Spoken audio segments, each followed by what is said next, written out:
A paz do Senhor, meus irmãos. A paz do Senhor. Estamos reunidos, para dar continuidade a mais uma lição, Hoje a gente vai ver a lição 13, então, no dia 28 de março. Então que nessa tarde, e para você vai ser mais de domingo, que possamos entrar em comunhão e entender um pouco mais a palavra de Deus. Amém? Vou fazer a oração inicial para que a gente possa dar início à nossa aula. Bendito Deus, Pai de nosso Senhor Jesus Cristo, Deus da misericórdia, Pai da consolação. Ó Deus, em nome de Jesus, que a Tua presença se faça, meu Deus. Mesmo afastados, Senhor, nós entendemos e sabemos, Pai, que o poder da Tua palavra pode, Senhor, entrar nos corações e mentes, Deus, e transformar vidas. Mais uma vez aqui reunidos, Deus, pedimos a Tua bênção. Abençoa esta lição, Senhor, que ela possa, Pai, ó Deus, fazer o Teu trabalho, Pai, que ele possa, Pai, ó Deus, transformar vidas. Em nome de Jesus, pedimos, Pai, a Tua intervenção aqui e agora. Que Tu possas, Pai, agir no meio de nós. Nós te pedimos e te agradecemos. Amém. Glória a Deus. Então vamos para a lição de número 13. É a última lição, a última aula desta revista do trimestre. Vencemos mais esse trimestre, que apenas que estamos em casa, mas nós não vamos deixar de terminar a nossa revista da Escola Bíblica Dominical. Amém? Nós vamos lá para o assunto da lição. O assunto da lição fala assim: voltados os olhos para a bendita esperança. O texto áureo se encontra em Tito, no capítulo 2, versículo 13, que fala assim: aguardando a bem-aventurada esperança e o aparecimento da glória do grande Deus e nosso Senhor Jesus Cristo. A verdade prática fala: a nossa esperança é algo vivido e real. Não se baseia em utopia e nem em imaginação humana, mas em fatos revelados na palavra de Deus e confirmados pela história. Então, pelo que já vimos aqui, nós vamos falar um pouquinho aí sobre a vinda de Jesus. Mas nós vamos continuar aqui com a leitura bíblica em classe, que se encontra no livro de Atos, a partir do capítulo 1, dos versos 6 até o 11. Amém? Vamos fazer responsivamente.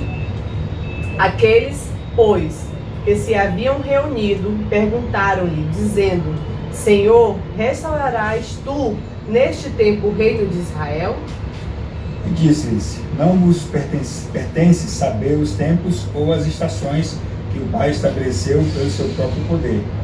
Mas recebereis a virtude do Espírito Santo, que há de vir sobre vós, e ser-me-eis testemunha, tanto em Jerusalém, como em toda a Judeia e Samaria, e até aos confins da terra.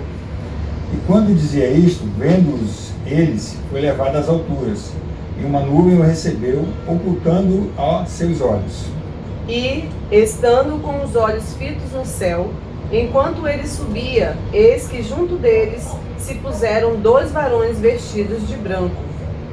Os quais lhe disseram: varões galileus, por que estáis olhando para o céu? Esse Jesus que está dentre vós foi recebido em cima no céu.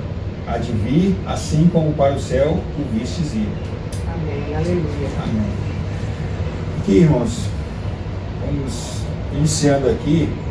A gente tem alguns objetivos específicos, para que vocês compreendam e entendam essa palavra. Então, a gente precisa afirmar que breve Jesus virá, destacar a necessidade da vigilância e estimular a viver com fidelidade.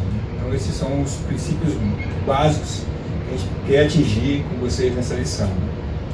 Então, aqui na introdução, ele fala assim: a expressão bendita esperança se refere à segunda vinda de Cristo, que é a esperança da igreja desde que Jesus retornou ao céu.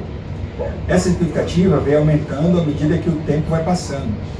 A presente lição pretende esclarecer quão breve será esse evento, para que cada um mantenha a vigilância e a fidelidade. Então aqui, no item 1 da lição, ele já inicia aqui, com a afirmação: breve o Senhor virá. A vinda de Jesus é tão certa quanto a sucessão dos dias e das noites, e disso não temos a menor dúvida. Esse dia está próximo, e os sinais que precederão a vinda de Cristo já estão presentes. Aqui no item 1 ele fala, né, sobre a vida de Cristo. A segunda vinda de Cristo é uma verdade ensinada na Bíblia, inteira, com abundância de detalhes nos evangelhos e nas epístolas. Todos os ramos do cristianismo concordam que Jesus um dia voltará, mas essa unanimidade não ocorre no tocante à maneira como isso vai acontecer. Há diversas interpretações sobre o tema que fogem ao escopo dessa lição. Inclui-se na expressão segunda vinda o arrebatamento da igreja e a vinda de Jesus em glória. Quando o Senhor Jesus ascendeu ao céu, os varões de branco disseram que ele virá da mesma maneira que subiu. Esse cenário é de sua vinda em glória e não do arrebatamento da igreja. Amém? Então, tem algumas particularidades do texto, né, que não convém a gente tratar numa simples aula como essa, né? Então é um texto bem profundo, é um texto bem estimulante, né, no sentido de que você precisa aprofundar um pouco mais. Então a gente vai dar alguns roteiros, né, alguns caminhos, e a própria lição ela dá alguns versículos com uma profundidade bem grande, né, para que a gente possa seguir nele, né. Então quando ele fala aqui, ó, nesse item 1, todos os ramos do cristianismo concordam que Jesus um dia voltará. Mas essa unanimidade não ocorre no tocante à maneira como isso vai acontecer. Então há diversas interpretações sobre esse tema, que a gente precisa trabalhar um pouco elas, né? A certeza de que ele voltará está expressa na própria leitura bíblica em classe, né? A gente tem a afirmação daqueles homens de branco, daqueles anjos, que afirmaram que ele voltará. Em diversas passagens da Bíblia, a gente tem essa certeza. Amém? Então, há algumas, e a gente vai tentar falar algumas no item 3 aqui, a gente fala alguma coisa sobre como ele voltará, né, que sinais são esses. Né, mas a certeza de que ele virá, esse é o primeiro ponto que tem que ficar marcado nessa lição. Amém? Então, aqui no versículo 11 de Atos, né, 1:11, né, está bem claro isso para a gente. Isso tem que entrar no coração do crente. Essa certeza de que Jesus virá. Amém? O item 2 fala assim: uma promessa de Jesus. Ele prometeu voltar para nos buscar e nos levar para o céu. Amém? Aqui em João 14:1-3 tem essa confirmação. Né? Mas parece, aí seguindo aqui na lição, mas parece que antes do Pentecoste, os discípulos ainda não tinham uma compreensão exata dessa vinda. Pelo que se pode observar na pergunta dos discípulos: Senhor, restaurarás tu neste tempo o reino a Israel? Talvez estivesse ainda pensando no reino físico, político, que era o pensamento dominante em Israel. Mas Jesus os corrige por duas razões principais. O dia e a hora dessa bendita esperança é a exclusividade do Pai, e está fora do radar humano. E a restauração do reino de Deus não é só para Israel, mas para todos os povos. E aqui completo no versículo, né? Jerusalém, como em toda a Judéia e Samaria, até os confins da terra. Aqui ele fala, né, que Jesus ele vai vir para todos, né? E na realidade aqui eles estão argumentando que Jesus viria somente para um certo tipo de pessoas. Na realidade, a promessa do Senhor, como foi falado aqui em João, no 14:1-3, fala: Jesus disse: não fiquem aflitos, creiam em Deus e creiam também em mim. Na casa do meu pai há muitos quartos, e eu vou preparar um lugar para vocês. Se não fosse assim, eu já lhes teria dito. E depois que eu for e preparar um lugar para vocês, voltarei e os levarei comigo, para que onde eu estiver, vocês estejam também. Então é uma promessa do Senhor para nós, que Ele iria para o Pai, iria preparar o caminho, e em breve Ele voltaria para nos buscar. Essa é a certeza e a promessa que nós, crentes, temos em Cristo Jesus, que Ele vai voltar sim para buscar a sua igreja. Amém. Amém. Aqui no item 3, ele fala, né? Aí sim entra um pouco mais profundo, né, sobre o ensinamento. Né? O dia se aproxima. Sabemos que a vida de Jesus está próxima pelos sinais claros que o Senhor Jesus nos deixou. Pregamos por toda parte que Jesus breve vem. E essa mensagem está em nossos hinos congregacionais, nos diversos cânticos inspirados nas Escrituras. Ninguém sabe o dia nem a hora, Mas o Senhor Jesus deixou sinais claros e evidentes que mostram que esse dia está próximo. Os principais são a efusão do Espírito Santo, uma promessa para os últimos dias, que a partir do avivamento da Rua Azusa tem se espalhado pelo mundo inteiro. A Rua Azusa, irmãos, é aquele, ele menciona aqui, é aquele evento que aconteceu lá nos Estados Unidos, né, na Califórnia, lá em Los Angeles, em que houve um avivamento ali por vários anos, inclusive, né, daquela igreja, e ali foi o primeiro evento pentecostal reconhecido, né? Houve uma reunião de grupos de pessoas que se reuniram, na realidade esse evento partiu de pessoas negras, né? Foi pessoas pretas que se reuniram, né? As pessoas que eram excluídas de não poder frequentar, e eles se reuniram e começaram a fazer uma simples reunião. E aquela reunião, ela foi se tornando conhecida por quê? Porque numa simples reunião o Espírito Santo desceu sobre eles, como foi lá em Pentecostes. Desceu sobre eles e houve dons de línguas, e as pessoas estavam sendo batizadas, e aquilo ali correu por toda a cidade, e as mais pessoas foram chegando. Eles começaram no lar, numa simples casa, e depois tiveram que ter um lugar maior para poder a igreja deles se expandir. Então esse é o avivamento da igreja lá da Rua Azusa, né? Como ficou conhecido em Los Angeles. Isso, ele fala aqui, essa é a infusão do Espírito Santo. Então, o advento do Pentecostes seria um desses sinais, né? O advento do Pentecostes, não, desculpa. O advento da vinda de Jesus. Isso, o advento da vinda de Jesus seria sinais. A igreja pentecostal, a igreja avivada, né? Então, como é previsto lá em Joel. Isso, em Joel 2:28 fala assim, bem. O Senhor diz ao seu povo: depois disso eu derramarei o meu espírito sobre todas as pessoas, os filhos e as filhas de vocês anunciarão a minha mensagem. Os velhos sonharão e os moços terão visões. Até sobre os escravos e as escravas eu derramarei o meu espírito naqueles dias. Farei com que apareçam coisas espantosas no céu e na terra. Haverá sangue, fogo e nuvens de fumaça. O sol ficará escuro e a lua se tornará cor de sangue, antes que chegue o grande e terrível dia do Senhor. Então todos aqueles que pedirem a ajuda do Senhor será salvo, pois o Senhor prometeu que todos os que não tiverem sido destruídos estarão no Monte Sião e Jerusalém. Aquele que o Senhor escolheu serão salvos. Então, o profeta que já anunciava a vinda do Messias, mas um dos adventos, que seria dos sinais, né, seria o avivamento da igreja na terra, né? Como aconteceu lá em Atos, né?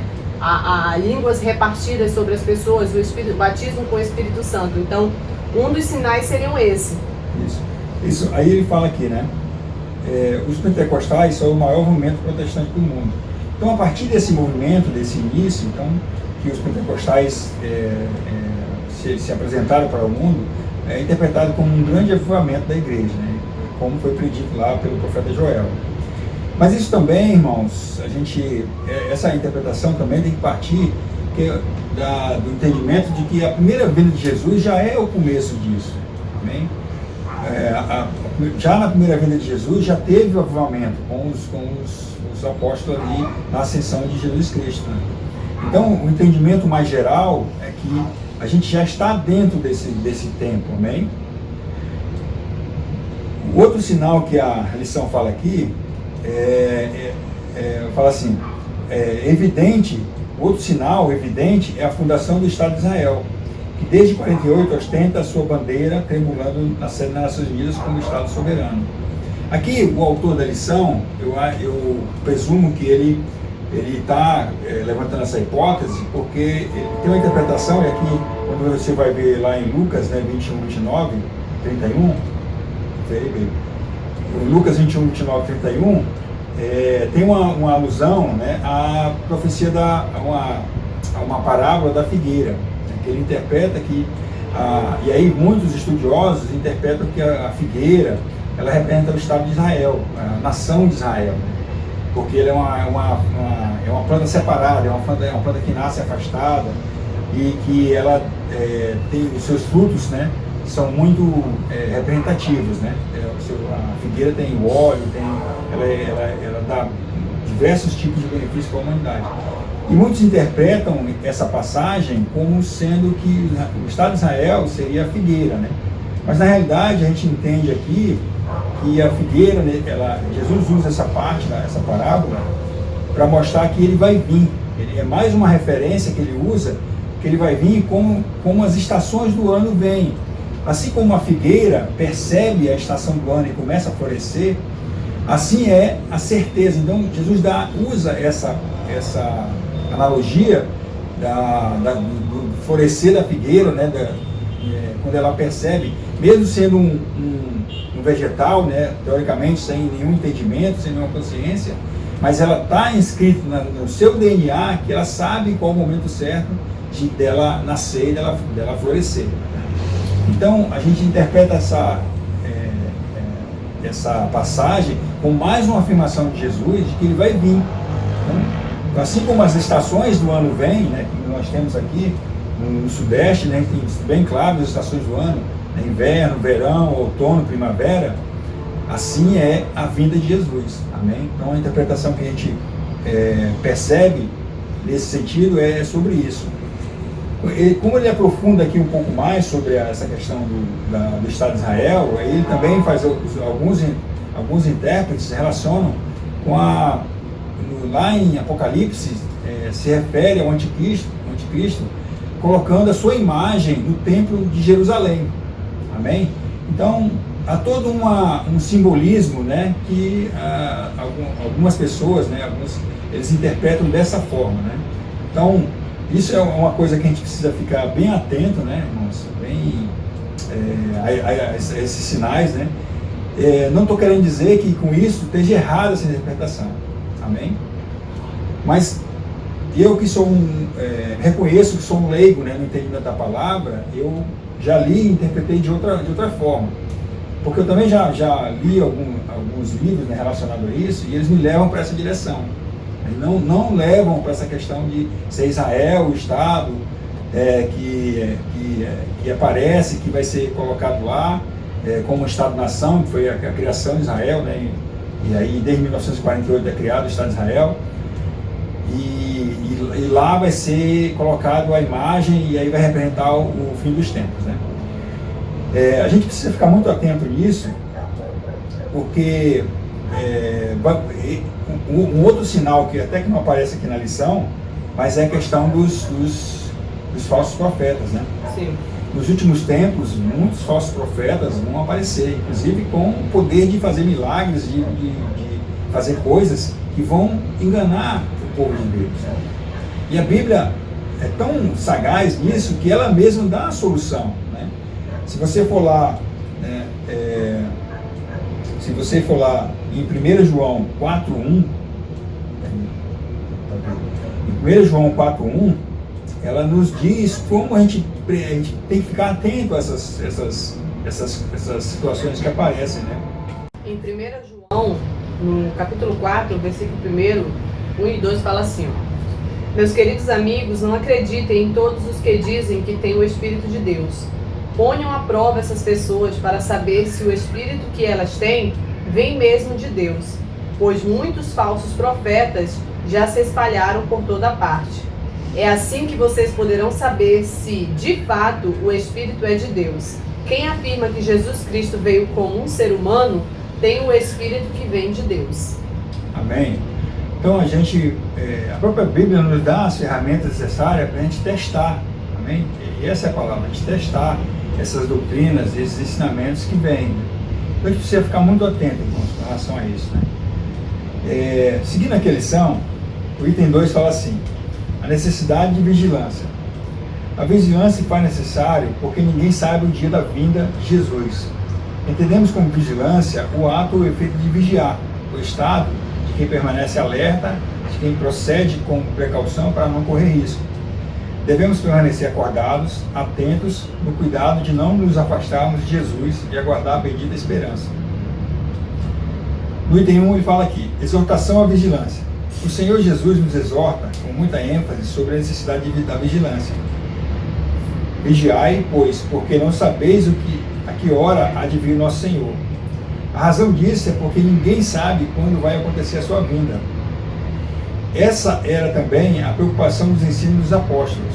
O ensino de Jesus, nas diversas parábolas e nos discursos escatológicos, como em Mateus 24, Marcos 13, Lucas 21, dá muita ênfase à necessidade de os crentes estarem atentos.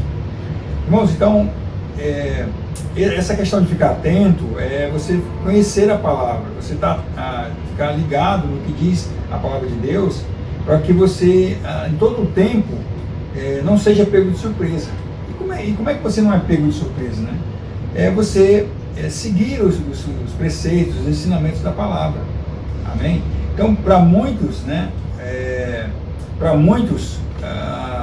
as situações que ocorrem com ele, você pode ser pego de surpresa numa determinada situação, né? Então, um exemplo prático que a gente, na nossa vida secular, a partir do momento que você está ali no trabalho e você conhece o seu trabalho, você sabe o que está fazendo, você conhece os procedimentos, você conhece tudo ali que está acontecendo, qualquer pessoa que chegar ali naquele momento e te perguntar alguma coisa sobre o seu trabalho, te questionar sobre alguma situação, você vai saber imediatamente responder, imediatamente redarguir ali e dizer para aquela pessoa que está te questionando como é que é feito aquele processo, como é que é feita aquela situação. Assim é a palavra de Deus, né? Então, nesse sentido, é que você precisa estar vigilante, ou seja, conhecer os preceitos da Bíblia, entender a palavra e saber que a qualquer momento a vinda de Jesus pode acontecer. Amém? A minha mãe dizia assim, nós temos que vigiar, porque pelas mínimas coisas nós podemos ficar. A mãe sempre dizia isso para nós, vigia porque você pode ficar. Então nós temos que vigiar no agir, no falar, né? Na nossa conduta como cristã, porque o que vai valer a pena eu servir a Deus a vida inteira e quando Jesus vir buscar a sua igreja eu não ir para o lugar onde eu desejo ir. Por quê? Porque eu deixei de vigiar, nesse sentido, né, que o crente fala. Então nós como cristãos devemos estar atentos a esse lado do inimigo, devemos nos apartar, né, daquilo que não é de Deus, daquilo que não nos leva ao lugar que nós queremos ir, que é o céu. Então, estar atento a isso, né? A exortação, a vigilância, é você praticar a palavra de Deus, é você continuar firme na palavra de Deus, firme nos caminhos do Senhor, né? Não esmurecer, né, com tudo que nós estamos vivendo, não deixar que tudo isso que está passando na nossa vida, um ano, né, nessa pandemia, venha nos desestimular, venha nos deixar de crer que existe um Deus e que Ele virá sim. Amém? O item 2 aqui da questão da necessidade da vigilância, ele fala assim, ele fala sobre os alarmes falsos. Muitos líderes e grupos religiosos arriscaram-se em marcar a data da segunda vinda de Cristo. Alguns deles cravaram várias datas, outros, depois de constatarem que eles não batiam, reinterpretaram as supostas profecias e as protelaram para outras datas. Todos esses líderes e grupos falharam. É um erro tentar adivinhar os tempos e as estações, pois só Deus sabe o dia e a hora. A palavra de Deus rejeita todas as falsas expectativas acerca da vinda de Cristo. Essa maravilhosa doutrina tem como objetivo trazer a esperança aos crentes, não a incredulidade, a falsa expectativa e os alarmes falsos. Então, irmãos, a gente precisa também, como eu falei, né, no item anterior, ficar atento a esses falsos alarmes, né, esses falsos profetas. Amém? Então, a Bíblia é a única resposta que você tem. É o único parâmetro, né, é a única forma de buscar o entendimento. Então, a gente, hoje em dia, né, a gente é levado por algumas doutrinas que muitas vezes a gente não concorda muito com aquilo ali que está acontecendo, né? Então, você tem que, quando você vê essas coisas surgirem, né, vá na Bíblia, pesquise, né, vê se procede aquilo ali. Amém? É só assim que a gente vai conseguir estar em vigilância. E nesse momento que nós estamos passando, né, nesse momento de pandemia, dessa doença maligna aí, existem falsos profetas. Tomem cuidado com o que vocês estão vendo, né, nas mídias, porque esses dias eu estava até debatendo com a minha mãe, você viu, é uma missionária que ela teve uma revelação, aí eu fui ouvir, nada mais é do que está escrito na Bíblia. Aí eu disse, mãe, tudo que ela falou está escrito na Bíblia, mãe. Ela não falou nada de misterioso. né? Tudo que ela estava naquela mensagem está lá no livro de Apocalipse. E nós, como cristãos, conhecedores da palavra de Deus, temos que saber discernir se realmente essas pessoas estão praticando a verdade, né? Ou estão fazendo só apenas terrorismo, né? Jogando isso na mídia, e as pessoas que estão com a mente fraca, as pessoas que estão aí depressiva, vê uma mensagem dessa, já pensa em fazer qualquer outra coisa com a sua vida. E esse não é o objetivo da palavra de Deus, né? Jesus, ele veio para salvar, né? Não para que vão causar pânico nas pessoas. Então vamos ter cuidado também, não é? Naquilo que a gente está vendo e naquilo que a gente está repassando para as pessoas, porque os falsos profetas, eles existem. Então, para mim, agoniar nesse tempo que a gente está vivendo, né? Hospitais lotados, pessoas morrendo, aí eu pego uma mensagem dessa, acelera meu coração, eu fico desesperado. Não, meu irmão, vá para a palavra de Deus. A palavra de Deus, ela é mais certa, é melhor você se concentrar, é melhor você se alimentar dessa palavra do que ficar vendo coisas que não vai te levar a lugar nenhum. Amém? Então aqui a gente já aprendeu que é certo a vinda de Cristo, amém? E a gente precisa estar vigilante, precisa ficar atento, amém? Conhecendo a palavra e interpretando corretamente, à luz da Bíblia, os sinais que estão acontecendo, amém? Aqui a lição também nos exorta a viver com fidelidade, né? Então ele fala assim: viver com fidelidade é adotar um estilo de vida cristão, na expectativa da vinda de Jesus. Assim como Deus é santo e exige santidade do seu povo, da mesma maneira, um Deus fiel exige fidelidade do seu povo. O item 1 fala assim: a definição sobre fidelidade. Fidelidade é a qualidade de ser cheio de fé, característica de que é fiel, lealdade e lealdade. Os termos fidelidade, verdade, lealdade pertencem ao mesmo campo semântico na Bíblia. Seja o Senhor entre nós, testemunha da verdade e fidelidade, mostrando toda a boa lealdade. Fidelidade é uma demonstração de fé, lealdade, respeito, constância dos compromissos assumidos. O item 2 fala assim: a fidelidade de Deus. A verdade é um dos atributos morais de Deus, o que qual reflete outras perfeições divinas, dentre as quais a fidelidade. Deus é fiel. A fidelidade de Deus é grande e expressa uma absoluta confiança, cuja ideia é de firmeza. Assim como ele cumpriu a promessa da vinda do Salvador do mundo, de igual modo a segunda vinda de Cristo podemos considerar como um fato incontestável. Então, irmãos, já está mais do que provado a fidelidade de Deus para com o seu povo, né? Então, as profecias que foram colocadas ali no Antigo Testamento sobre a vinda do Messias foram totalmente atendidas. Então, quando ele fala que Jesus vai vir novamente para buscar os seus, então a gente crê nessa palavra, né? Essa é uma verdade, é uma confirmação da fidelidade que ele tem para com o seu povo, amém? Então a gente precisa ficar muito atento com relação a isso. O item 3 fala assim: a fidelidade como virtude cristã.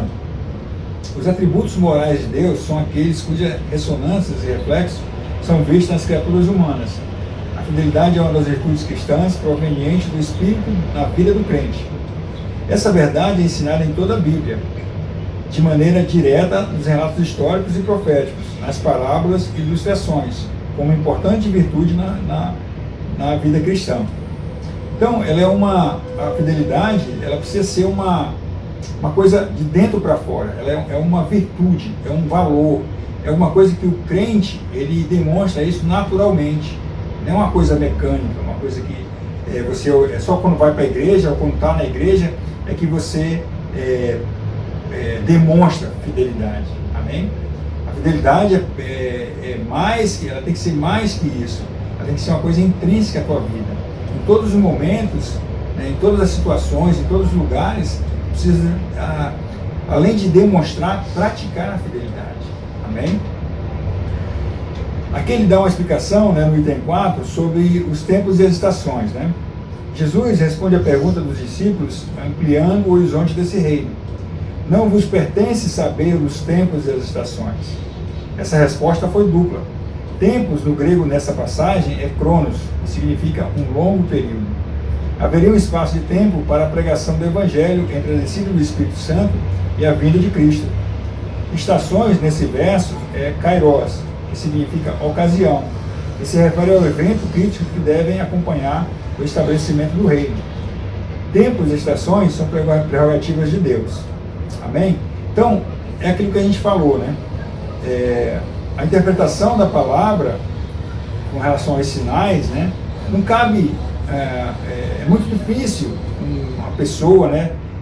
Não quero dizer que seja impossível, mas à luz da Bíblia você consegue perceber os sinais, né? De que esses eventos que indicam a vinda de Jesus, né? Estão próximos ou não. Então, para mim, particularmente, eu entendo que a partir do momento que ele veio na primeira vez, já começou ali. Ali já começou esse tempo da segunda vida dele. Ali já se iniciou esse compromisso que Deus tem conosco de nos trazer, né, de garantir que a segunda vida dele vai acontecer. Então, a partir desse entendimento, que você entende isso, que ele virá. Primeiro que ele já veio. Para mim, particularmente, como eu já falei, é uma certeza. Como ele já veio, aí inicia os tempos. A contagem no tempo para a segunda vida dele. Então, o segundo ponto que a lição aborda é com relação à vigilância. É estarmos vigilantes, né? Estarmos atentos, conhecedores da palavra. Preparados. Né? Preparados, porque, como a palavra diz, né? Ele vai vir muito rápido. A gente quando menos se espera, ele vai estar lá, ele vai estar aqui na nossa frente. Amém?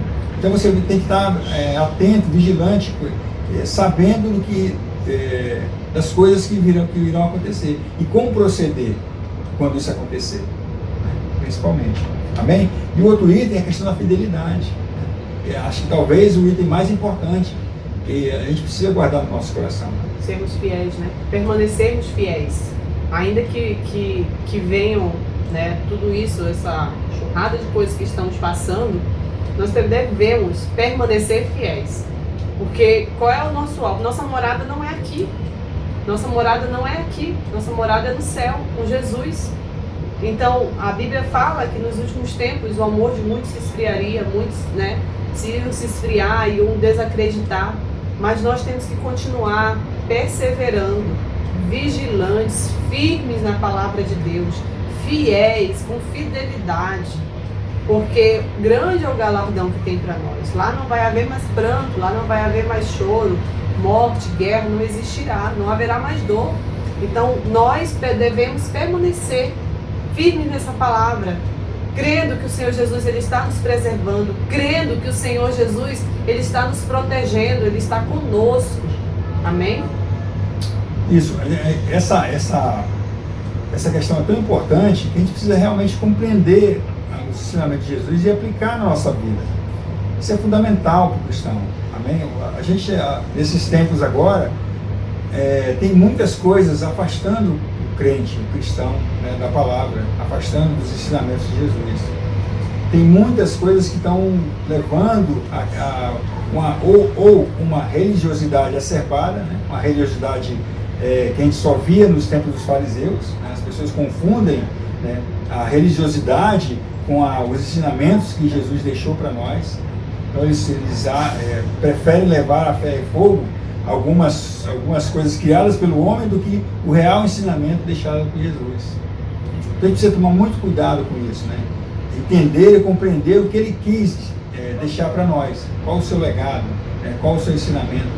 A gente precisa ter isso em nossos corações, porque é isso que vai ser chamado, é isso que vai ser cobrado. Amém?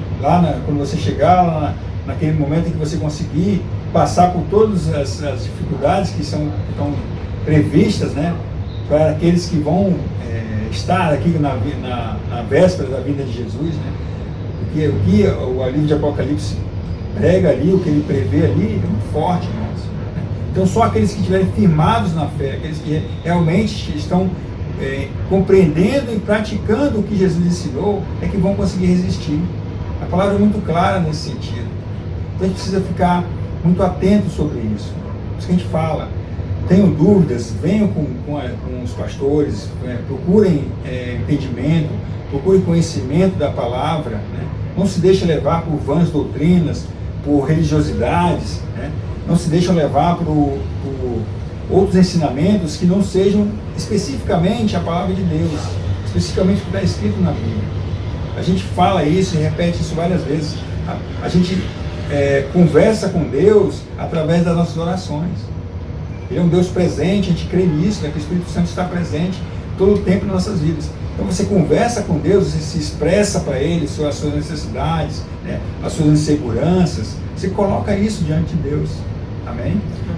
E você, através da palavra de Deus, que é a Bíblia, você vai ouvir Deus.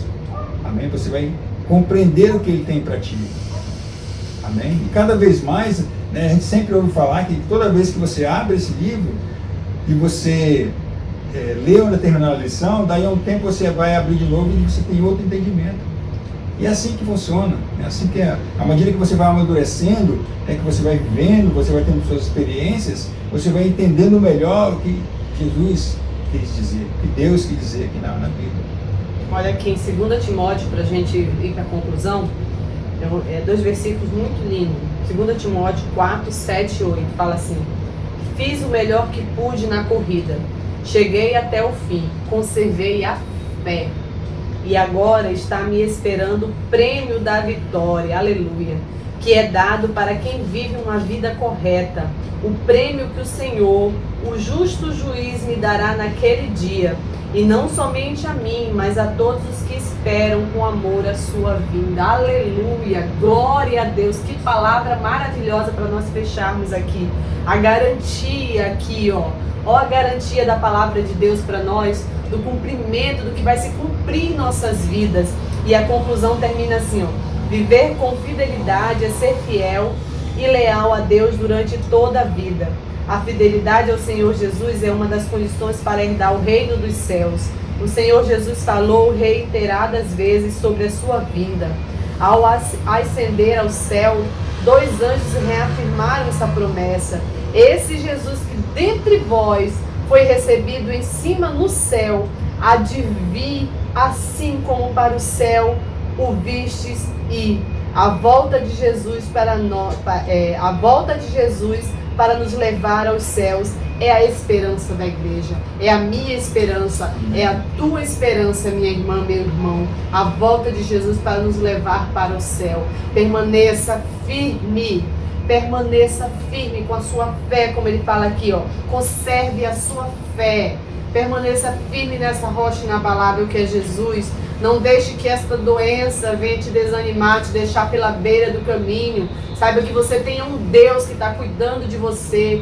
Antes de você nascer, o salmista fala no Salmo 139 que ele já te conhecia. Então, se ele já te conhecia, é porque ele sabe todos os nossos caminhos e ele está cuidando de nós, porque o nosso Deus é bom. Amém? Glória a Deus. E com isso a gente encerra aqui a nossa lição. Gratos a Deus por mais esse trimestre que nós estamos finalizando. Tínhamos planejado fazer, algo com os irmãos, mas nós vamos fazer sim, em nome de Jesus. Muito em breve vamos voltar para o nosso tempo, nos reunir, nos confraternizar. Amém? E vamos partir para uma nova lição. Que você seja tremendamente abençoado com essa palavra e que Jesus possa te abraçar neste dia. Que o Senhor Jesus, eu não sei como você está, mas que o Senhor Jesus possa te dar um abraço, possa te confortar e possa te dizer que você é amada e amado do Pai. Deus te abençoe, meu irmão e minha irmã. Vamos fazer a nossa oração final, para a gente encerrar a nossa lição de hoje, a lição abençoada. Espero, em nome de Jesus, que ela possa ter os seus efeitos na sua vida. Amém? Pode orar, verdade. Senhor, meu Deus, meu Pai que está no céu, nessa hora, Jesus, nós te rendemos graças, Senhor Deus amado, por este momento, Senhor Deus, de ensinamento da Tua palavra. Senhor, eu quero te agradecer, Deus amado, por mais esse trimestre, Senhor Jesus, que finalizamos, onde, Senhor Jesus, nós estudamos juntos, nos alimentamos da Tua palavra. Senhor, muito obrigado, Senhor, pela revelação da Tua palavra para as nossas vidas. Que os meus irmãos foram alcançados, minhas irmãs foram alcançadas por Ti, Deus amado. Foram fiéis, cada domingo estando conosco. Muito obrigado, meu Jesus. pela igreja da Ponta da Praia, pelos irmãos da Ponta da Praia, que muito querem aprender de Ti. Jesus, eu te peço agora que Tu venha abençoar todas as famílias da igreja da Ponta da Praia. Sim, que o Teu amor vos alcance, que a Tua bondade alcance, que a Tua fidelidade, Senhor, supre a necessidade do Teu povo ali, meu Deus amado. Senhor, Tu sabes como cada um se encontra neste dia, da necessidade. Senhor, vai até eles agora, meu Deus amado. Guarda o seu lar, guarda as suas famílias, meu Deus amado. E assim, Deus, eu te peço, fica conosco, meu amado Jesus, que possamos permanecer firmes, fiéis, com a nossa fé inabalável em Ti, Deus amado, porque nós sabemos que a Tua vida está próxima, Senhor, e nós queremos nos encontrar contigo, meu Senhor, meu Salvador. Ah, Jesus, fica conosco, nos livrando de todo mal, nos guardando e nos protegendo, Senhor Jesus. É o que eu te peço e eu te agradeço em nome de Jesus. Que o poder de Deus, a graça de nosso Senhor Jesus Cristo e a comunhão do Espírito Santo estejam sobre todos nós. Aqueles que creem, digam Amém. Glória a Deus. Deus abençoe.